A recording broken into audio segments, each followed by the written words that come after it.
Global aircraft manufacturer Boeing reported better than expected third-quarter earnings on Wednesday, helped by a strong jump in commercial aircraft deliveries. Boeing earned $1.70 billion or $2.40 per share for the third quarter ending September 30th, up from $1.36 billion or $1.86 per share a year earlier.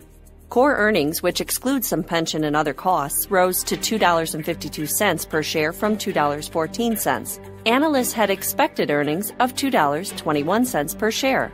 The company's third-quarter revenue totaled $25.85 billion, 9% higher than sales recorded in the same period a year earlier. Commercial aircraft deliveries rose about 7% to 199. The upbeat results prompted the company to raise its 2015 per-share earnings estimate by 25 cents to a range between $7.95 to $8.15, and boosted its revenue view by $500 million to $95 billion to $97 billion. Boeing also raised its estimate for commercial airplane deliveries by 5 planes and now expects deliveries to reach between 755 to 760 planes.